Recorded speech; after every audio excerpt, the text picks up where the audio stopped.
This is Make It Plain. MIP With Masamela Matfumo. Mark Thompson. Make it plain. Get woke.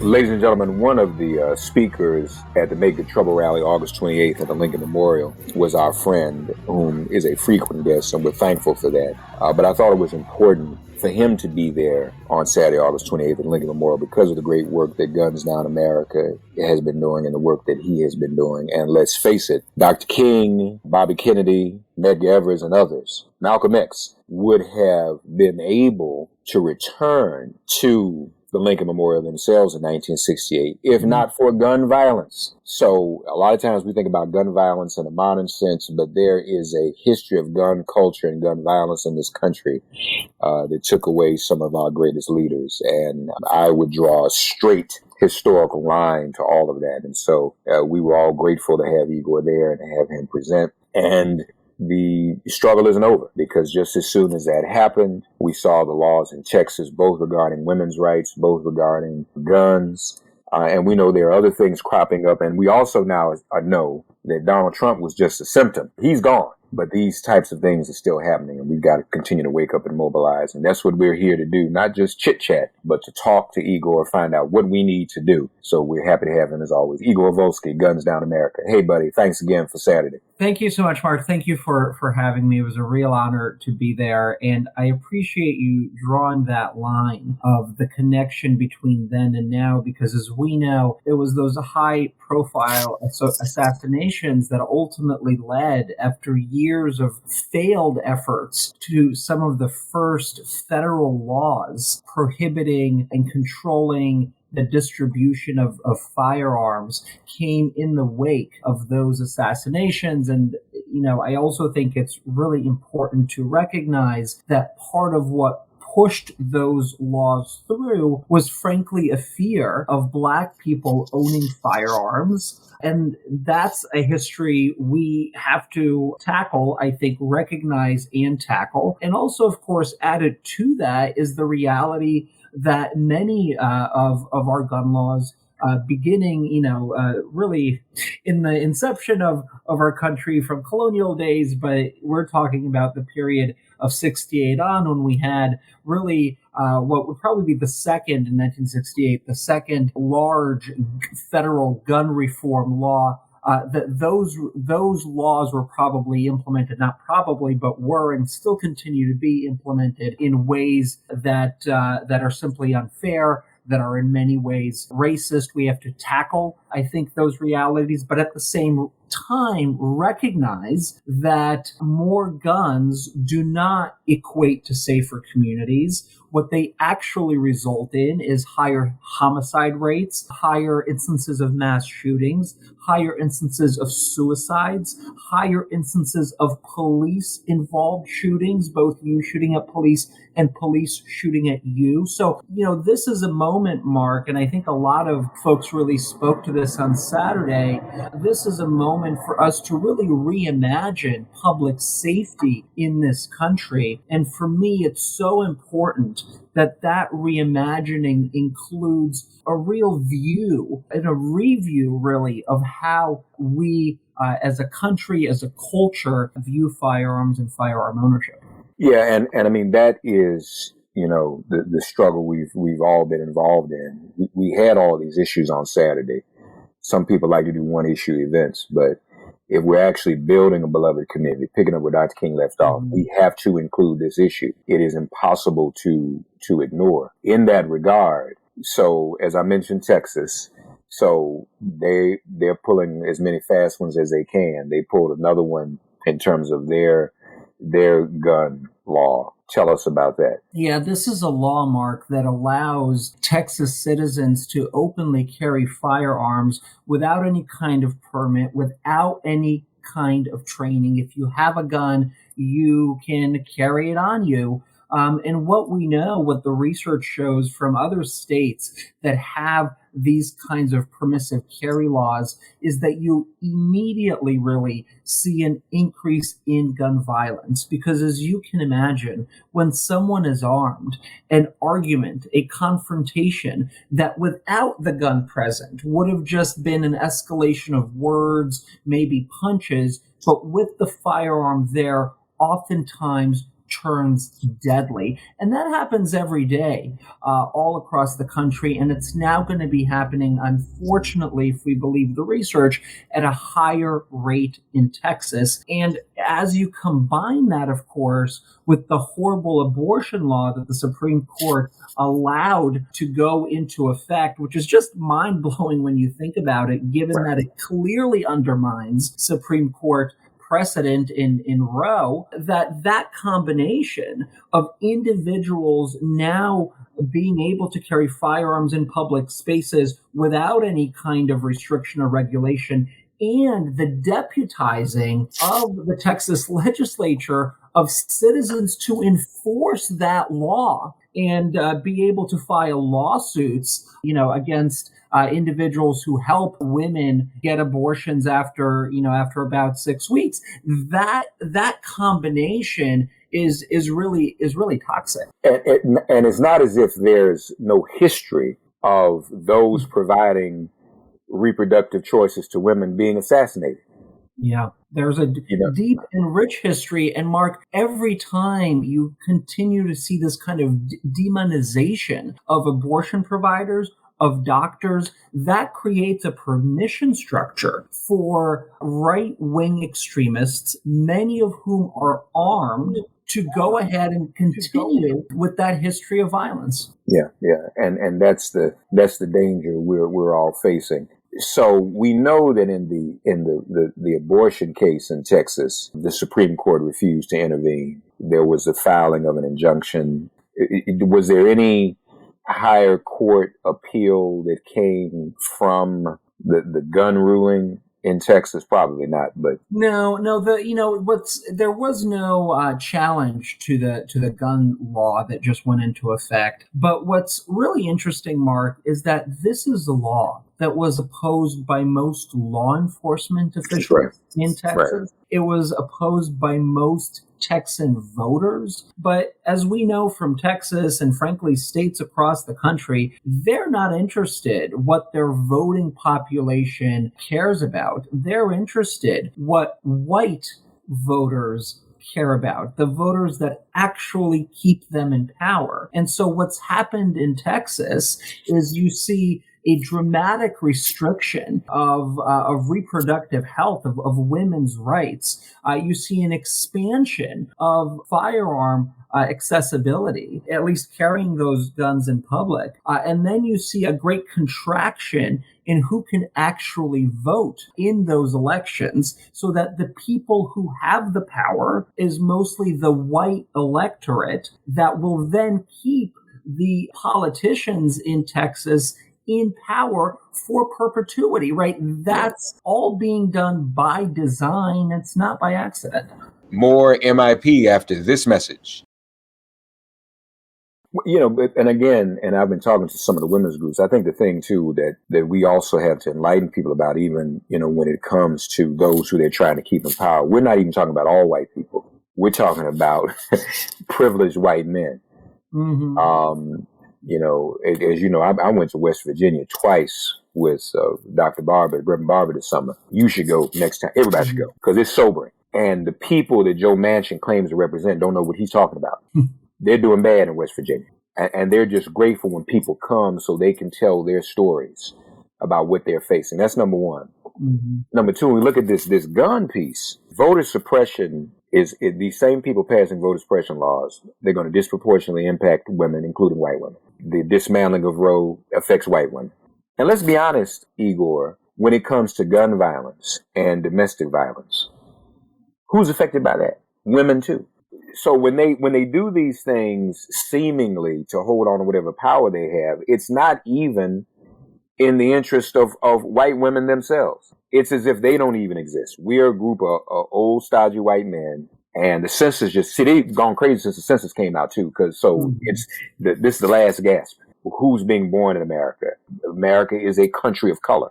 There is the denial that the world, I mean, if we take the whole world, Igor, the majority of people in the world are people of color. And it's really okay. You're okay, right? We're all fine. I mean, we're good.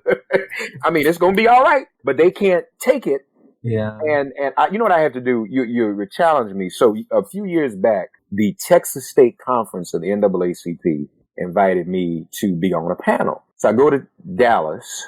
I'm on the panel. Now, they didn't tell me who else was on the panel. I'm on the panel with police chiefs from Dallas, Fort Worth, all these surrounding cities, Austin, none but police chiefs. And I'm like, okay, clearly they brought me here to take me out.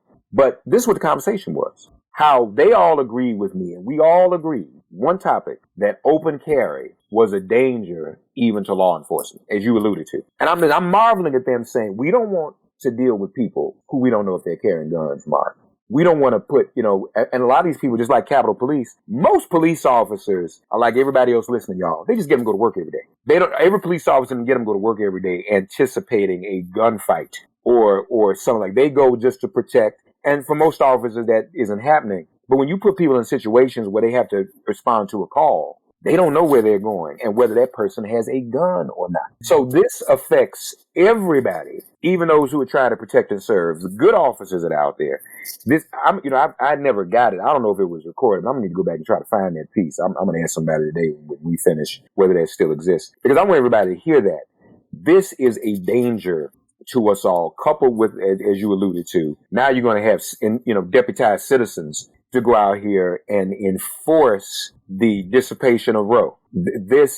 Texas has gone crazy, but as Texas is becoming purple. And that is the threat. That is the existential threat to those who are passing these laws. Yeah, it's all about their power, maintaining it, keeping it, clinging on to it. And so they feel like if they can both empower their voters and then choose their voters, that's the way to keep it. But I think it's also important to really underscore the disproportionate impact here. Yes, the erosion of Roe in Texas certainly impacts all women, white women, black women, Hispanic women. But we also know that statistically speaking, white women have greater economic mobility and ability to go across state lines and get an abortion elsewhere. And that the women who are really significantly impacted are those of limited means, who are disproportionately black women, Hispanic women. And, that's not by accident, frankly. That is by design. And the same thing is true in the gun space. We've talked about all of the research out there telling us that where there are higher concentrations of gun ownership, there are higher instances of police-involved shootings. And I'm not suggesting that there's a direct correlation. There are many factors, right, as we know, including racism, that leads to police shootings. But certainly you combine those two things. You combine a culture with high rates of gun ownership and law enforcement officials recognizing that anyone they pull over, any door they knock on, that individual could be armed. You combine that with the racist history, systemic racism in this country, and you clearly begin to see how there's also a disproportionate impact on the gun issue as well. And so it's really quite devastating. And I hope that certainly our national leaders step up and really figure out that, hey, if those guys over there are playing hardball, then we have to play hardball here as well. And as we talked about on Saturday, that means getting rid of the Jim Crow relic they call the filibuster and begin passing reforms that an overwhelming majority of Americans support: democracy reforms, gun reforms. It's a long, long list. Let's throw DC statehood into it as well, right, Mark? Because now is not the time to sit back and pretend that we're in some kind of, politics of 20, 25 years ago where we kind of just disagree with each other. I mean, the other side is not playing in good faith. They're not arguing in good faith. They are there to keep and expand their power. And it's up to all of us to hold our elected officials accountable for doing absolutely everything they can to fight back against that threat. You mentioned the filibuster too. I mean, that's one issue. But in all of this, Joe Biden's got to do more, doesn't he? I mean, he's even saying he doesn't want the filibuster to go. There's that. There still is, on the periphery, it should be stronger now, a call to expand the court. I mean, we need all of that, don't we, Igor? He's got to step up. Yeah, look, this is a president, at least on the gun issue, on the court issue, he was a little towards the middle, right? But at least on the gun issue, he had a robust agenda. He made all kinds of promises to all of us, to his voters, and particularly to families who have lost loved ones. And those promises focused on passing key gun safety legislation. And I'm here to tell you, Mark, that's nowhere on his agenda right now, because there's not even a single high-level individual in the White House whose sole objective is to drive progress on gun violence prevention. And so it's why last week our organization, Guns Down America, March for Our Lives, sent and Newtown Action Alliance, I should note, sent a letter to this administration simply outlining all of the promises the president made during the campaign and all of the ways he has fallen short on those promises. And frankly, if Democrats want to have a good midterm election, if they want to go into 2024 strong, they have to deliver on what they promised us, because the country is sick and tired of hearing these same promises for decades when they need our votes. And then after Election Day, those promises being forgotten and us being told,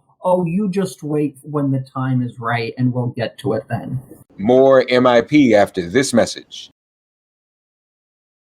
Hey there, I'm Nadia Komodo. Check out my show Tigress, which is basically my unfiltered and unapologetic journey of being a work in progress. Like, I hope that I am authentic and I try to be as unfiltered as I possibly can. I am so passionate about what I do, from talking about periods to wanting to build community around the cause to loving the business that I'm working on.